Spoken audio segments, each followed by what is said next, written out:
Hello friends, बहुत बहुत स्वागत है आपका हमारे यूट्यूब चैनल स्टडी मित्र में। तो फ्रेंड्स, आज के इस वीडियो में हम लोग जो है संपूर्ण आदिकाल के महत्वपूर्ण तथ्यों को देखेंगे। यानी कुछ टॉपिक ऐसे होंगे, यानी एक साथ हम लोग 2-3 टॉपिक को देखेंगे। और हर टॉपिक को देखना क्यों जरूरी है, तो देखिए ऑब्जेक्टिव क्वेश्चन मैं तो लाई थी आदिकाल साहित्य से, तो उसमें यह हुआ था कि मुझे जो अच्छा लग रहा था मैंने उस क्वेश्चनों को शामिल किया उसमें। लेकिन अगर उसके अलावा और भी क्वेश्चन पूछा जाए आदिकाल से संबंधित, तो ऐसा ना हो कि आप उस क्वेश्चन का आंसर जान ही नहीं रहे हैं। तो इसलिए आदिकाल के हर एक पहलू को हम लोग देखेंगे, क्या क्या है उसमें टॉपिक, आदिकाल के अंतर्गत कौन कौन से साहित्य आते हैं, उन सभी को हम लोग देखेंगे। तो आज की इस वीडियो में हम लोग देखेंगे क्या, आज के इस वीडियो में हम लोग देखेंगे काल विभाजन और नामकरण देखेंगे, अपभ्रंश साहित्य देखेंगे और सिद्ध साहित्य देखेंगे। ये 3 देखेंगे, 3 टॉपिक। उसके बाद हम लोग अगले फिर वीडियो में देखेंगे नाथ साहित्य, जैन साहित्य और लौकिक साहित्य देखेंगे। उसके बाद अमीर खुसरो और विद्यापति जी को देखेंगे। उसके बाद फिर बच जाता है हमारा रासो साहित्य। तो रासो साहित्य ये बहुत ही लंबा हो जाएगा, तो रासो साहित्य को हम लोग अलग से देखेंगे। उसमें संपूर्ण रासो साहित्य, जितने भी रासो साहित्य हैं उन सभी को देखेंगे। तो चलिए देखते हैं काल विभाजन और नामकरण। तो हम लोग जो है इसमें महत्वपूर्ण तथ्य जो होंगे, जो समझने के लिए काफ़ी होगा, काल विभाजन क्या है और नामकरण क्या है आदिकाल से संबंधित, तो उस चीज़ को मैं समझाने का कोशिश करूँगी। और उसके बाद जो महत्वपूर्ण जितने भी ऑब्जेक्टिव क्वेश्चन इसमें बनेंगे उन सभी को देखेंगे, ठीक है। तो चलिए काल विभाजन और नामकरण। तो काल विभाजन और नामकरण, इसको लेके जो है विद्वानों में काफ़ी मतभेद रहा ये भी बोल सकते हैं और ये भी बोल सकते हैं कि इसके लिए जो है 4 पद्धति अपनाई गई थी। विद्वानों ने, साहित्यकारों ने जो काल विभाजन किया, नामकरण किया हिंदी साहित्य के इतिहास का, तो उन्होंने 4 पद्धतियों का सहारा लिया, या कहें कि 4 रास्ते उन्होंने अपनाए जो अलग अलग थे। चारों के चारों रास्ते जो थे वो अलग अलग थे। तो वह कौन कौन से थे, तो प्रथम पद्धति, द्वितीय पद्धति, तृतीय पद्धति और चतुर्थ पद्धति। और जिन कवियों को जो पद्धति भाया उन्होंने उस पद्धति का इस्तेमाल किया अपने साहित्य के इतिहास में, और उसी के आधार पर उन्होंने काल विभाजन भी किया हिंदी साहित्य के इतिहास का। तो हम लोग जान लेंगे कि ये पद्धतियाँ जो है इसमें क्या विशेष बातें हैं। इसमें विशेष बातें क्या है, प्रथम पद्धति में विशेष बातें यह है कि इसमें जो है साहित्य इतिहास के विभाजन के लिए 4 युग या कहें कि 4 खंडों में बांटा गया। तो मतलब इसमें प्रथम पद्धति में जो साहित्य इतिहास का विभाजन हुआ, तो इसमें 4 युग को अपनाया गया, जैसे कि आदिकाल, भक्तिकाल, रीतिकाल, आधुनिक काल। इसे कालखंड भी कह सकते हैं और इसे काल भी कह सकते हैं और युग भी कह सकते हैं। द्वितीय पद्धति में क्या था, द्वितीय पद्धति में केवल 3 युगों की कल्पना की गई, 3 कालखंडों की कल्पना की गई, जैसे कि आदिकाल, मध्यकाल और आधुनिक काल। और देखिए इसके बारे में एक नोट करने वाली बात है कि डॉक्टर गणपति चंद्र गुप्त और भारतीय हिंदी परिषद के इतिहास में इसी का अनुसरण किया गया है। मतलब कि डॉक्टर गणपति चंद्र गुप्त जी का जो साहित्य इतिहास था, इन्होंने जो काल विभाजन और नामकरण किया हिंदी साहित्य के इतिहास का, तो इन्होंने इसी पद्धति का सहारा लिया। किस पद्धति का, द्वितीय पद्धति का सहारा लिया। वहीं प्रथम पद्धति का सहारा जो लिया गया है आचार्य रामचंद्र शुक्ल ने अपने साहित्य के इतिहास में लिया। उन्होंने इसी पद्धति को सहारा, मतलब इसी पद्धति का सहारा उन्होंने लिया और काल विभाजन किया। तो डॉक्टर गणपति चंद्र गुप्त और भारतीय हिंदी परिषद के इतिहास में भी इसका अनुसरण किया गया है। अब हम लोग देखेंगे तृतीय पद्धति। तृतीय पद्धति में क्या विशेष बातें हैं। अब तृतीय पद्धति जो है इसमें क्या है कि साहित्य का विभाजन जो किया गया वो विधा क्रम में किया गया, या कहें कि विधा क्रम में किया जाता है। तो इसका विधा क्रम से क्या तात्पर्य है, यानी विधा क्रम, अब दिमाग में उठ रहा होगा एक सवाल कि विधा क्रम क्या होता है। तो विधा क्रम से तात्पर्य है कि इसमें समस्त साहित्य को एक साथ अध्ययन करने की अपेक्षा पे बल दिया गया, जैसे कि कविता तथा गद्य साहित्य की विविध जितने भी इतिहास को वर्गीकृत, विवेचन, प्रस्तुत किया जाता है वह सभी जो है इसी में शामिल होता है। किसमें, तृतीय पद्धति में। अब देखिए चतुर्थ पद्धति। तो चतुर्थ पद्धति को ऋजु पद्धति भी कहते हैं, जिसमें कि शुद्ध कालक्रम के अनुसार वस्तुगत विभाजन को ही यथार्थ माना जाता है। और इस पद्धति का अनुसरण आरंभ में विदेशी विद्वानों द्वारा प्रस्तुत इतिहास ग्रंथों में आंशिक रूप से किया गया है। मतलब विदेशी विद्वान जो थे हिंदी साहित्य का इतिहास, जैसे कि the modern vernacular literature of Hindustan, ये सभी क्या हैं, विदेशी साहित्य हैं। तो इसमें जो किया गया है काल विभाजन, तो इसमें जो है चतुर्थ पद्धति को अपनाया गया है, आंशिक रूप से देखा गया है। अब हम लोग देखेंगे कि जो मुख्य रूप से जितने विद्वान थे, तो उनमें से कुछ विद्वानों को मैंने यहाँ पे नोट किया है जो काफ़ी इंपॉर्टेंट है, जिससे कि सवाल रहते हैं एग्जाम में। तो उन्होंने अपने साहित्य के इतिहास का काल विभाजन किस प्रकार से किया, तो उन सभी को हम लोग देख लेते हैं, एक नज़र डाल लेते हैं उस पर। तो देखिए, डॉक्टर ग्रियर्सन ने अपने इतिहास the modern vernacular literature of Hindustan के 12वें अध्याय में काल विभाजन का स्पष्ट निर्देश किया है। मतलब एक तो यहाँ पे एक देखिए, एक आंसर ये आ रहा है कि डॉक्टर ग्रियर्सन का कौन सा इतिहास है, इन्होंने किस इतिहास की रचना की है। The modern vernacular literature of Hindustan जो है ये ग्रियर्सन की रचना है, और इसमें किस अध्याय में, यानी ये भी पूछ लिया जाता है क्वेश्चन कि ग्रियर्सन ने अपने इतिहास के किस अध्याय में काल विभाजन का स्पष्ट निर्देश दिया है या फिर स्पष्ट किया है काल विभाजन को।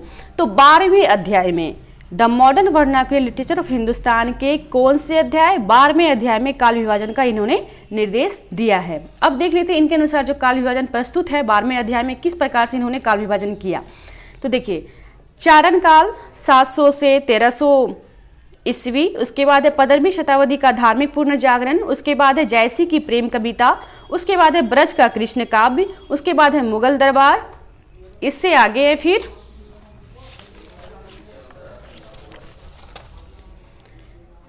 उसके बाद है देखिए तुलसीदास, उसके बाद है रीति काव्य, उसके बाद है तुलसीदास की अन्य प्रवृत्ति, उसके बाद 18वीं शताब्दी, उसके बाद कंपनी के शासन में हिंदुस्तान, उसके बाद महारानी विक्टोरिया के शासन में हिंदुस्तान। तो इन्होंने जो काल विभाजन किया है 11 भागों में बांटा, 11 रूप इन्होंने दिखाया है इन्होंने अपने इतिहास में the modern vernacular literature of Hindustan में 12वें अध्याय में। ठीक है, तो क्लियर हो गया। अब हम लोग देखते हैं आगे के जिन्होंने किया है काल विभाजन, तो वे है मिश्र बंधु, और इनका जो काल विभाजन है मिश्र बंधुओं का, इनसे बहुत सारे सवाल रहते हैं एग्जाम में, तो इस पे एक बार नज़र हम लोग डाल लेते हैं। तो मिश्र बंधुओं ने काल विभाजन जो किया है अपने साहित्य के इतिहास का, तो इन्होंने जो है 5 तरह से काल विभाजन किया। वह है प्रारंभिक काल, माध्यमिक काल, उसके बाद अलंकृत काल, फिर है परिवर्तन काल, उसके बाद है वर्तमान काल। और फिर इन्होंने प्रारंभिक काल को भी 2 भागों में बांटा। कौन कौन सा? प्रारंभिक काल और उत्तरारंभिक काल, जिसकी प्रारंभिक काल की जो समय सीमा है वह है 700 से 1343 विक्रम संवत। उसके बाद उत्तरारंभिक काल की जो समय सीमा है वह है 1344 से 1444 विक्रम संवत। उसके बाद फिर इन्होंने माध्यमिक काल को भी इन्होंने 2 भागों में बांटा, पूर्व माध्यमिक काल और प्रौढ़ माध्यमिक काल। तो पूर्व माध्यमिक काल का जो समय है वह है 1445 से 1560 विक्रम संवत। उसके बाद है 1561 से 1680 विक्रम संवत। इसके बाद इन्होंने अलंकृत काल को भी 2 भागों में बांटा। कौन कौन सा? पूर्वालंकृत काल और उत्तरालंकृत काल। तो पूर्वालंकृत काल का जो समय है वह है 1681 से 1790 विक्रम संवत, और उत्तरालंकृत काल को इन्होंने बांटा है फिर 1791 से 1889 विक्रम संवत। फिर है परिवर्तन काल। परिवर्तन काल का समय है 1890 से 1925। उसके बाद है वर्तमान काल 1926 से अब तक। वैसे आपके पास में हिंदी साहित्य का इतिहास होगा, काल विभाजन अगर आप देखना चाहते हैं और भी विद्वानों का तो आप देख सकते हैं, बिल्कुल देख सकते हैं। मैंने यहाँ पे कुछ महत्वपूर्ण जितने भी विद्वान मुझे लगे मैंने उन सभी को रखा है, जिससे कि क्वेश्चन हमेशा पूछा जाता है। तो मिश्र बंधु के बाद हम लोग नेक्स्ट देख लेते हैं साहित्य इतिहासकार कौन है, तो वह है आचार्य रामचंद्र शुक्ल। आचार्य रामचंद्र शुक्ल का जो साहित्य इतिहास का इन्होंने जो काल विभाजन किया है ये भी काफ़ी इम्पोर्टेंट है, और इन्होंने जो है नामकरण भी जो किया है, इनके द्वारा जो नामकरण किया गया है वो भी काफ़ी इम्पोर्टेंट है। कई बार ये पूछ लिया जाता है इनके काल विभाजन से संबंधित क्वेश्चन भी। तो आचार्य रामचंद्र शुक्ल ने किस प्रकार से काल विभाजन किया है, तो आदि काल को इन्होंने कहा वीरगाथा काल, नामकरण किया वीरगाथा काल। उसके बाद इन्होंने समय जो माना आदि काल का कौन सा? संवत 1050 से 1375, जिसे कि हम सभी मानते भी हैं। अक्सर हम लोग जो इनके द्वारा अपनाया गया है काल विभाजन का जो समय सीमा उसे ही हम लोग अपनाते भी हैं। उसके बाद है पूर्व मध्यकाल। तो पूर्व मध्यकाल को इन्होंने कहा भक्ति काल, उसकी समय सीमा है संवत 1375 से 1700। और उत्तर मध्यकाल को इन्होंने कहा रीतिकाल। रीतिकाल की समय सीमा है संवत 1700 से 1900। उसके बाद आधुनिक काल। आधुनिक काल को इन्होंने कहा गद्यकाल, तो इसकी समय सीमा है 1900 से 1984। और बहुत सारी किताबों में जो है थोड़ा बहुत आपको अंतर मिल भी जाएगा। वैसे आचार्य शुक्ल का अंतर नहीं मिलेगा, बाकी के जितने भी हैं जैसे राम कुमार वर्मा हो गए और फिर मिश्र बंधु हो गए, तो उन सभी के ईस्वी में थोड़ा बहुत अंतर रहता है। ठीक है, तो उसमें घबराना नहीं है कि मैम ने ये बताया था और किताब में ये दिया हुआ है, तो अलग अलग किताबों में थोड़ा बहुत अंतर है। चलिए, उसके बाद हम लोग देखेंगे राम कुमार वर्मा का, डॉक्टर राम कुमार वर्मा का काल विभाजन। तो इन्होंने संधि काल, चारण काल, भक्ति काल, रीति काल, आधुनिक काल, इन्होंने भी 5 कालों में बांटा। संधिकाल, चारणकाल, भक्तिकाल, रीतिकाल, आधुनिक काल। तो संधिकाल की जो समय सीमा है वह संवत 750 से 1000 विक्रम संवत, उसके बाद है चारणकाल संवत 1000 से 1375 विक्रम संवत, भक्तिकाल संवत 1375 से 1700 विक्रम संवत, रीतिकाल 1700 से 1900 विक्रम संवत, आधुनिक काल 1900 से अब तक। उसके बाद है डॉक्टर हजारी प्रसाद द्विवेदी का काल विभाजन। तो आदिकाल की इन्होंने जो समय सीमा रखी है, इन्होंने पहले देख लेते हैं कि किस प्रकार से इन्होंने काल विभाजन किया। इन्होंने 4 पद्धति को अपनाया था, जो कि प्रथम पद्धति का ही ये देखने को मिलता है। आचार्य शुक्ल का भी जो क्या था पद्धति, तो वह प्रथम पद्धति ही था। प्रथम पद्धति में हम लोग 4 खंड को देख रहे थे, 4 काल को देख रहे थे। तो इनका भी 4 काल ही दिखने को मिलता है, आदिकाल, भक्तिकाल, रीतिकाल, आधुनिक काल। सबसे आसान लगता है इन्हीं का याद करना है, आदिकाल, भक्तिकाल, रीतिकाल और आधुनिक काल। वैसे आचार्य शुक्ल का भी आसान ही है। आदिकाल की इन्होंने समय सीमा मानी है 1000 सावंत 1000 से 1350, भक्तिकाल की 1350 से 1700, रीतिकाल का 1700 सावंत 1700 से 1900, आधुनिक काल का 1900 से आगे। अब हम लोग कुछ महत्वपूर्ण बिंदु देख लेते हैं क्या है इससे संबंधित, ठीक है। तो काल विभाजन और नामकरण, इसे तो हम लोगों ने समझ लिया है। अब हम लोग समझेंगे आदिकाल। आदिकाल है क्या? तो आदिकाल देखिए एक ऐसा काल है जिससे कि हिंदी साहित्य का प्रारंभ माना जाता है। इसी कारण से इनको जन्मकाल, शिशुकाल, प्रारंभिक काल, आदिकाल, इन सभी नामों से पुकारा जाता है।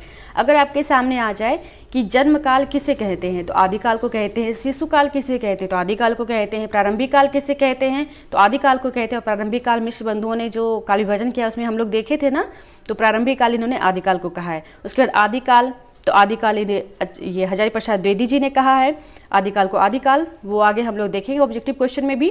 तो आदिकाल की जो समय है इसमें क्या है 1000 ईस्वी से 1350 ईस्वी तक, और आचार्य शुक्ल के अनुसार 1050 से 1375, ठीक है। तो आदिकाल को जन्मकाल, शिशुकाल, प्रारंभिक काल और आदिकाल इन नामों से पुकारा जाता है, क्योंकि हिंदी साहित्य का प्रारंभ जो है आदिकाल से ही माना जाता है। अब हम लोग देख लेंगे आदिकाल से संबंधित क्या तथ्य हैं। तो भारतीय राजनीतिक दृष्टिकोण से जब भारत में हर्षवर्धन के साम्राज्य का पतन हो रहा था, उसी समय हिंदी साहित्य का उदय हो रहा था। क्या हो रहा था?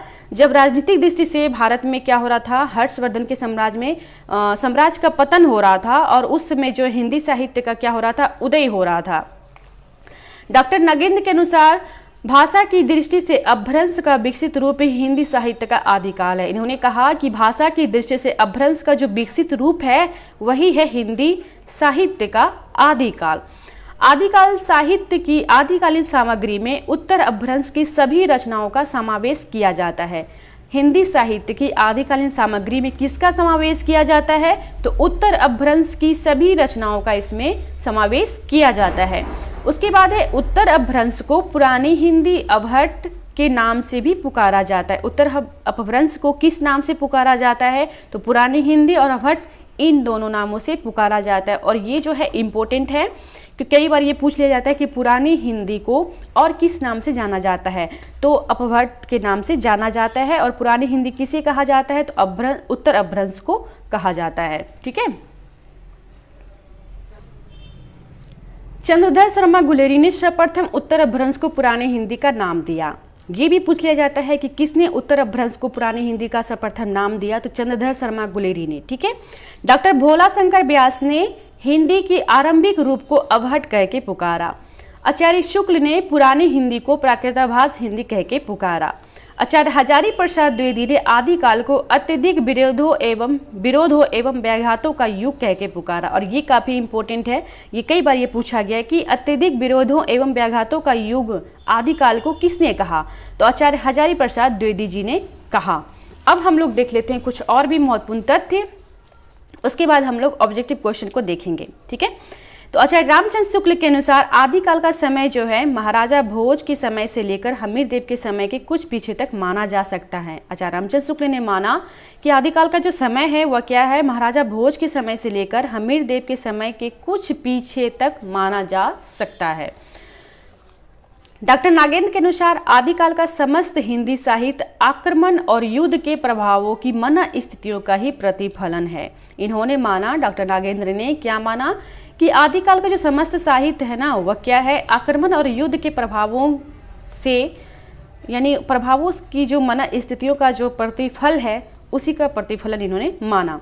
अब देख लेते हैं आदिकाल का नामकरण। तो विभिन्न इतिहासकारों ने आदिकाल के नामकरण को विभिन्न नामों से सुशोभित किया और उन्हें पुकारा अलग अलग नामों से। तो देख लेते हैं। तो डॉक्टर रामाशंकर शुक्ल रसाल ने आदिकाल को क्या कहा? जय काल कहा।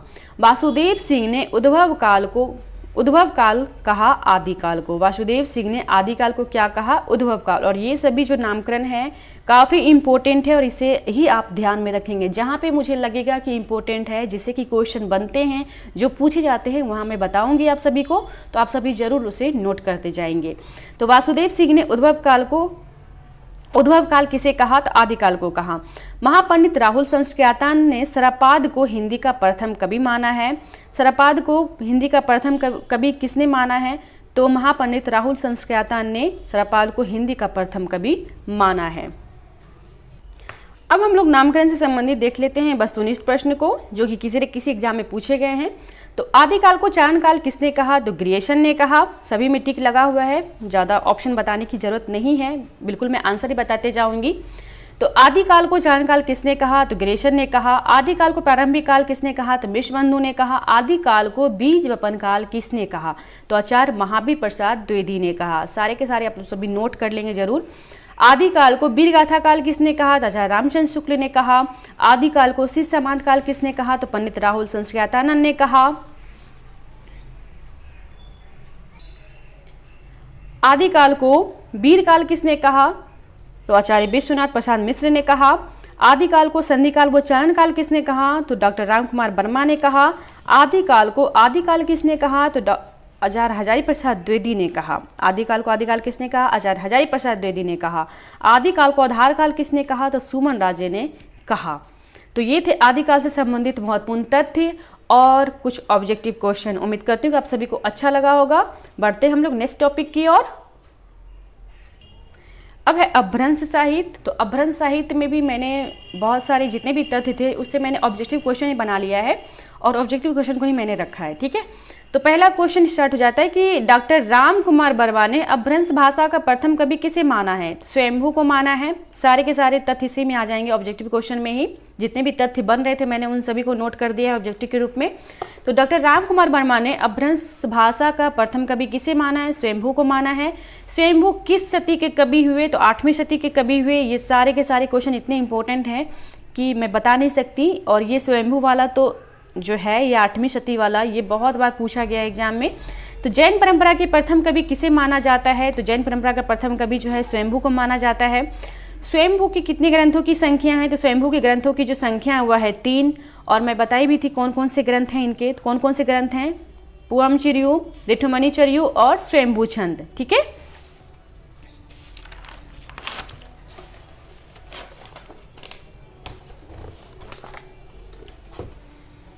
चलिए नेक्स्ट क्वेश्चन है कि अपभ्रंश भाषा का व्यास तथा वाल्मीकि किसे कहा जाता है? तो स्वयंभू को कहा जाता है। किस कवि ने यहाँ पे छूटा हुआ, किस कवि ने अपनी भाषा को देसी भाषा कहा है? तो ये स्वयंभू ने अपनी भाषा को देसी भाषा कहा है। स्वयंभू की रचना पुवमचिरयु को किसने पूरा किया था? तो त्रिभुवन ने पूरा किया था, जो कि इनके पुत्र थे। पुवमचिरयु का वर्णन किया गया है। तो पुवमचिरयु का वर्णन किसमें किया? पुवमचिरयु का जो वर्णन किया गया है तो उसमें किसका वर्णन किया गया है? तो राम का वर्णन किया गया है या फिर राम के चरित्र का वर्णन किया गया है। शिव सिंह सेंगर ने हिंदी का प्रथम कवि किसे माना है? तो पुष्य या पुंड को उन्होंने माना है हिंदी का प्रथम कवि। उसके बाद है न्यायकुमारचर्यु और जसहचर्यु के रचनाकार कौन है? और आपको बता दूं न्यायकुमारचर्यु का नाम एक महापुराण है और जसहचर्यु को यशधर चरित। अगर आपके सामने ये यशधर चरित आ जाए, इसके अलावा अगर ये नहीं देखे, ये पूछा जाए कि यशधर चरित के रचनाकार कौन है या फिर महापुराण के रचनाकार कौन है, तो आप समझ जाना कि न्यायकुमारचर्यु का ही नाम है महापुराण और जसहचर्यु का ही नाम है यशधर चरित। तो इन सभी के रचनाकार कौन है? तो इन सभी के जो रचनाकार हैं वह है पुष्यदंत। और महापुराण में कितने महापुरुषों के जीवन चरित्र का वर्णन हुआ है? तो इसमें जो महापुरुषों के जीवन चरित्र का वर्णन हुआ है वह है 63।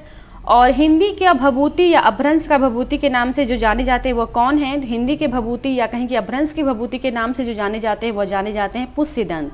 जहाँ हम लोग देख रहे थे वाल्मीकि व्यास जो है स्वयंभू को कहा गया है, तो वहीं जो है हिंदी का भभूति या कहीं कि अपभ्रंश का भभूति जो कहा गया है वह पुष्यदंत को कहा गया है।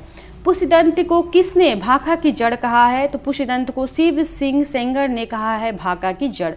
किस कवि ने स्वयं को अभिमान मेरु कहा है? तो पुष्यदत्त ने स्वयं को अभिमान मेरु कहा है। और ये इस क्वेश्चन को लाने का मेरा यही उद्देश्य था कि मैंने जो बताया था ये वाला क्वेश्चन कि अभिमान मेरु के नाम से कौन जाने जाते हैं, तो मैंने बताया था मेरुतंग, लेकिन मेरुतंग उसका आंसर जो है वो गलत होगा। कमेंट बॉक्स में मैंने उसका आंसर जो लिख दिया, 61 नंबर का क्वेश्चन था वो, तो उसका आंसर जो पुष्यदंत होगा। और थैंक्स सीमा जी का भी कि उन्होंने भी मुझे आगाह किया कि इसका आंसर जो है मैम पुष्यदंत होगा। Thank you so much. चलिए नेक्स्ट क्वेश्चन है कि भविष्यत कहा के रचनाकार कौन है? तो भविष्यत कहा के रचनाकार कौन है? तो धनपाल हैं। नेक्स्ट क्वेश्चन है कि पाहुड़ दोहा के रचनाकार कौन है? तो पाहुड़ दोहा के जो रचनाकार हैं वो है मुनि राम सिंह। सारे के सारे बहुत ही इंपॉर्टेंट क्वेश्चन, आप सभी जरूर इसे नोट कर ले। नोट नहीं कर सकते तो 2-3 बार वीडियो को ही देख ले, आपको याद हो जाएगा। ठीक है, चलिए नेक्स्ट क्वेश्चन है कि धनपाल को किसने सरस्वती की उपाधि दी? धनपाल को किसने सरस्वती की उपाधि दी? तो विद्यापति ने दी, या फिर आचार्य रामचंद्र शुक्ल ने, या फिर अमीर खुसरो ने, या फिर मंजू ने? तो धनपाल को सरस्वती की उपाधि प्रदान जो हुई है कवि मंजू के द्वारा हुई है। नेक्स्ट क्वेश्चन है कि स्वयंभू ने किसे पदडिया बंध का प्रवर्तक तथा सर्वश्रेष्ठ कवि कहा है? तो किसे इन्होंने कहा है? तो चतुर्मुख को इन्होंने कहा है। ठीक है, उसके बाद है उपदेश रसायन रास के रचनाकार कौन है? उपदेश रसायन रास के जो रचनाकार हैं वह है जिनदत्त सूरी, और इसकी रचना कब हुई है? तो 1114 ईस्वी में हुई है। देसी भाषा में मुसलमान द्वारा रचित प्रथम ग्रंथ कौन सा है? तो देसी भाषा में मुसलमान द्वारा जो रचित प्रथम ग्रंथ है वह है संदेश रासक। ठीक है, नेक्स्ट क्वेश्चन है कि प्राकृत का पाणिनि किसे कहा गया है? तो हेमचंद्र को कहा गया है। अपभ्रंश का सर्वश्रेष्ठ रहस्यवादी कवि कौन जाने जाते हैं? तो अपभ्रंश का सर्वश्रेष्ठ रहस्यवादी कवि जो है मुनिराम सिंह जाने जाते हैं। उसके बाद है कि संदेश रासक की भाषा को संकृतिकालीन भाषा किसने कहा? तो संदेश रासक की भाषा को संकृतिकालीन भाषा जो कहा गया है वह कहा गया है विश्वनाथ त्रिपाठी के द्वारा। इन्होंने ही कहा कि संदेश रासक की जो भाषा है वह है संकृतिकालीन भाषा। सारे के सारे बहुत अच्छे क्वेश्चन हैं। और फ्रेंड्स मैं आपको बता दूं कि मैंने ये टिक जो लगाया है मैंने पहले से नहीं लगाया था, क्योंकि मैंने जब ऑब्जेक्टिव बनाया था तो मैं सोची थी क्या कि आपके सामने चारों ऑप्शन पढ़ूंगी फिर उसमें टिक लगाऊंगी। जब मैं वीडियो रिकॉर्ड कर रही थी तो पता नहीं किसी कारणवश से मैं बोलते गई और मुझे पता चला कि वीडियो रिकॉर्ड हुआ ही नहीं। जब मैं बाद में देख रही थी तो वीडियो सेव ही नहीं हुआ था, रिकॉर्ड हुआ ही नहीं था कुछ, इसलिए पहले से टिक लगा हुआ है। ठीक है, चलिए अब है सिद्ध साहित्य। तो सिद्ध साहित्य के बारे में हम लोग पढ़ते हैं कि सिद्ध साहित्य है क्या, पहले समझ लेते हैं, उसके बाद महत्वपूर्ण तथ्य को इसमें देख लेंगे जो भी है इंपॉर्टेंट। ठीक है, तो सिद्ध साहित्य क्या है? तो सिद्ध साहित्य जो है बौद्ध धर्म की 2 शाखाएं हो गई थी, जो कि हीनयान और ब्रजयान। तो ये जो ब्रजयान हुए थे यही सिद्ध कहलाए। और सिद्धों की संख्या जो मानी गई है वह 84 मानी गई है। कितनी मानी गई? 84 मानी गई। ये भी काफ़ी इंपॉर्टेंट है, कई बार ये पूछ लिया जाता है कि 84 मतलब कि सिद्धों की संख्या कितनी मानी गई है? तो 84 मानी गई है।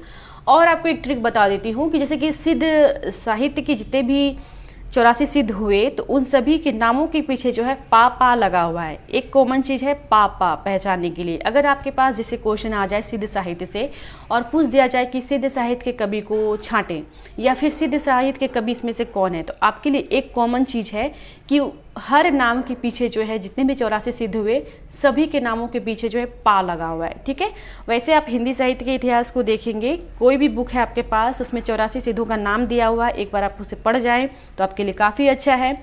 ठीक है, और सिद्धों की संख्या जो है वो 84 मानी गई है और श्री पर्वत को इसका केंद्र बनाया गया है। किसका? सिद्ध साहित्य जो थे, सिद्ध साहित्य माफ़ कीजिएगा, सिद्ध साहित्य मतलब सिद्ध संप्रदाय के जितने भी कवि लोग थे, जो भी सिद्धों की संख्या थी, तो इन सभी का जो केंद्र माना जाता था वो श्री पर्वत माना जाता था। अब इसमें कुछ ऐसे कवि हैं जिनके बारे में काफ़ी इंपॉर्टेंट तथ्य हैं, तो उन सभी को हम लोग देख लेते हैं। ठीक है, तो सरप्पा सबसे पहले आते हैं। सरप्पा तो हिंदी का प्रथम कवि सरप्पा को माना जाता है। आप सभी जानते हैं अच्छे से कि हिंदी का प्रथम कवि जो है सरप्पा को ही माना जाता है। सरप्पा को किन किन नामों से जाना जाता है? तो सरोज ब्रज, राहुल भद्र और इन नामों से भी जाना जाता है। किन के नामों से? सरोज ब्रज और राहुल भद्र। सिद्धों में सबसे पुराने भी सरप्पा ही हुए। सिद्धों में सबसे पुराने कौन हुए? सरप्पा हुए। अगर आपसे क्वेश्चन आ जाए, पूछा जाए कि सिद्धों में सबसे पुराने कौन है, तो सरप्पा है। ठीक है, और हिंदी के प्रथम कवि कौन माना जाता है? तो सरप्पा माने जाते हैं। और सरोज ब्रज, राहुल भद्र के नाम से कौन से सिद्ध कवि जाने जाते हैं? तो सरप्पा जाने जाते हैं। ठीक है, क्वेश्चन किसी भी तरह से पूछा जा सकता है, तो सर हर एक तथ्य को जो है बिल्कुल ध्यान में रखना है।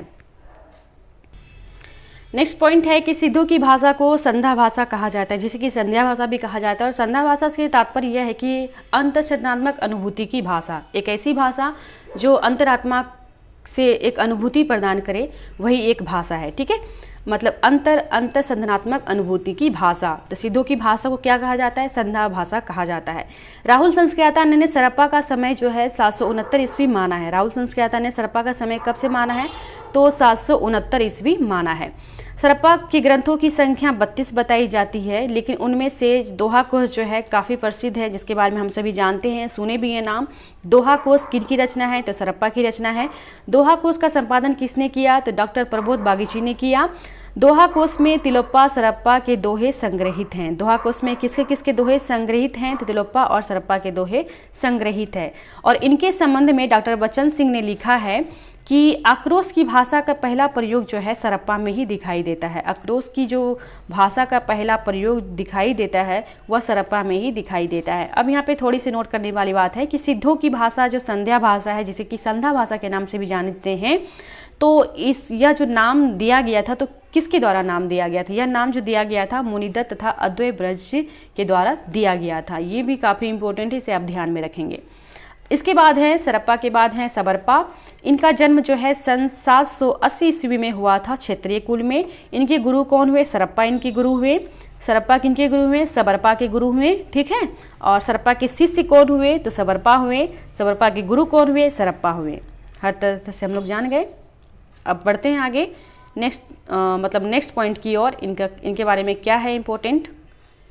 तो सबरों की वेशभूषा में रहने के कारण इनका नाम जो है सबरपाद पड़ा। और इनकी प्रसिद्ध ग्रंथ जो है वह है चर्यापद। तो चर्यापद क्या है? एक प्रकार का गीत है जो प्रायः अनुष्ठानों के समय गाया जाता है। एक प्रकार का क्या है? वो गीत है जो प्रायः अनुष्ठानों के समय गाया जाता है। और चर्यापदों की रचना अवहट में हुई है, यानी कि अवहट भाषा में हुई है। अब सबरपा के बाद जो है वह है लुइपा। लुइपा का जन्म जो है 773 ईस्वी में हुआ है। गुरु इनके कौन हुए? तो सबरपा हुए, यानी लुइपा के गुरु सबरपा हुए। सबरपा के गुरु सरप्पा हुए। और इनके जो शिष्य कौन कौन हुए? लुइपा के शिष्य, तो लुइपा के शिष्य जो हुए उड़ीसा के राजा जो है दारिकप्पा और मंत्री डेंगिपा हुए। ठीक है, इतने ये महान हुए कि राजा भी इनके शिष्य बने। किसके? लुइपा के।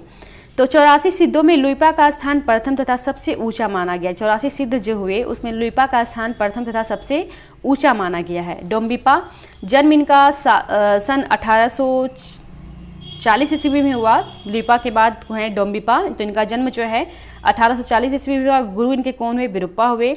इन्होंने 21 ग्रंथों की रचना की, जिसमें से डोम्बी गीतिका, योगचर्या, अक्षर द्विकोप प्रदेश, ये सभी क्या है? प्रसिद्ध हुए। ठीक है, इनकी रचना है किसकी? डोम्बिपा की। इसके बाद है कहनप्पा। तो देख रहे हैं आपकी जितने भी सिद्ध का नाम आ रहा है, सबके नाम के पीछे क्या है? पापा लगा हुआ है। तो जन्म इनका कब हुआ? सन 820 ईस्वी में। गुरु इनके कौन हुए? जलंधर पा हुए। ये बिहार के सेमीपुर स्थान में रहते थे और तथा जलंधर पा को इन्होंने अपना गुरु बनाया था। इनके संबंध में राहुल संस्कृता ने कहा है कि कहनप्पा पांडित और कवित्व में बेजोड़ थे। ये काफ़ी इंपॉर्टेंट हो जाता है कि कई बार ये पूछ लिया जाएगा कि कहनप्पा पंडित और कवित्व में बेजोड़ थे, यह किसने कहा इनके संबंध में? तो राहुल संस्कृता ने कहा। अब हम लोग देख लेते हैं सिद्ध साहित्य की विशेषताएं। क्या विशेषताएं हैं, इस पर एक बार नज़र डाल लेते हैं। ये उन सभी के लिए काफ़ी इंपॉर्टेंट हो जाएगा जो कि एमए कर रहे होंगे। तो सिद्ध साहित्य की विशेषता है जो कि बिल्कुल मैंने पॉइंट में लिखा है, तो आप इससे जो है आराम से सिद्ध साहित्य के बारे में पढ़ के आप इसे व्याख्या कर सकते हैं। तो पॉइंट आपको मिल जाएगा, तो ये आपके लिए काफ़ी अच्छी बात है। तो पहला पॉइंट है जीवन की सहजता और स्वाभाविकता में दृढ़ विश्वास रखना। उसके बाद है गुरु महिमा का प्रतिपादन। उसके बाद है बाह्य आडंबरों पाखंडों की कठोर आलोचना। उसके बाद है रचनात्मक अनुभूति। उसके बाद है सिंहार और शांत रस। उसके बाद है जन भाषा का प्रयोग। तो ये है सिद्ध साहित्य की विशेषताएं।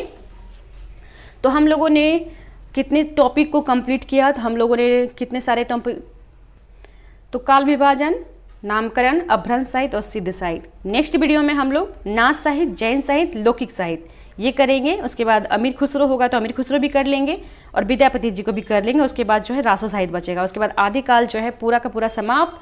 और फिर इससे जो भी ऑब्जेक्टिव क्वेश्चन रहेंगे फिर जब आप उसे बनाएंगे या फिर जो भी मैं ऑब्जेक्टिव क्वेश्चन लेके आई हूँ आपके लिए, जो पहले से मैं डाल चुकी हूँ, जब आप उनको देखेंगे तो बिल्कुल आप जो है हर एक क्वेश्चन का आंसर सही सही लगा देंगे। उम्मीद करती हूँ कि ये वीडियो आपको लोगों को अच्छा लगेगा। ठीक है, मिलते हैं अगले वीडियो में, तब तक के लिए धन्यवाद।